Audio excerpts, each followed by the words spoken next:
program. Baked and Awake podcast. We're here day 2 at MJ Biz Con, the Jack Herr Cup 4th anniversary. I'm here with David Rheins, MJBA founder, CEO, man of the hour here in Vegas. How are you, my friend? I got to tell you, Josh, this is not my first Jack Herr Cup, but it is, I think, the best.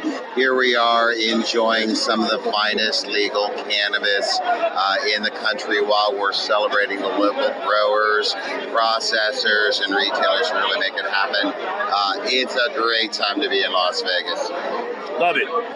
So I always like to ask, anything niche, new, or neat that you've seen at the conventions and expos this week at Weed Week in Vegas? Oh, man, well, first of all, it's just the size and scope of this thing. I guess my first reaction is this isn't one industry, it's multiple industries that are basically sharing a space.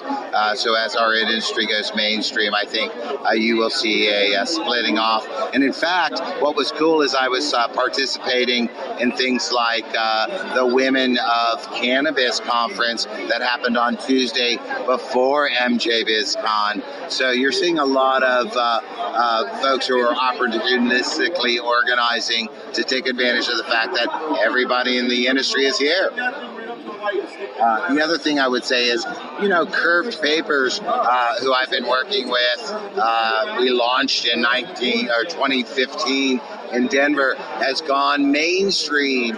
This industry is going not just to the cannabis consumer, but to the mainstream consumer. So I think that's the big hashtag, international and commercial. So Mike O'Malley, founder of Curved Papers, has got this cool thing where the rolling papers that you have a curved edge on it. So anybody that isn't familiar or unaware of how to roll papers, great intro, or even advanced people can roll quickly and efficiently. So shout out to Curved Papers and Mike O'Malley. And the guys at Normal, right?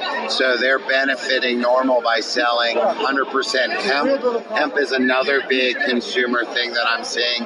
You're seeing CBD infused wraps and hemp industrials coming all into the market. Really exciting. I would say there were as many conversations about CBD and hemp as there were about recreational or medical cannabis. Fascinating.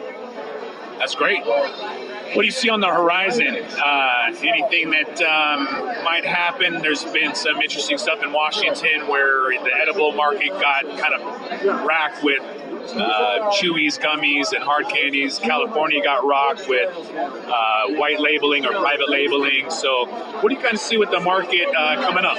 Well, Josh, I think the theme really is, rather than us come up with our own statewide regulations, you're going to see, after the States Act, the industry adopt common federal standards.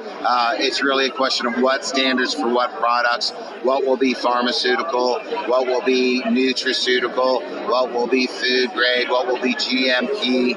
Each of those have its own federal regulator, and it has its own economic impact. So it's really a question of where and who controls the market. That's happening today, and it's being empowered by the Canadian Securities Exchange, which are financing acquisitions.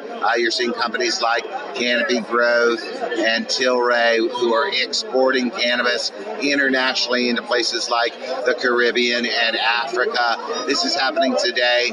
You're going to see that accelerate in the next 12 months. Absolutely. Exciting times. David, where can they find MJBA? Go to mjba.net if you want to find out how to join the association. If you're interested in keeping track of the news, we do lots of free news stuff at mjnewsnetwork.com. So check us out. Thanks, Josh. I really appreciate it, brother. Much appreciated, David. This is Josh, representing David Baked and Awake. I'm out.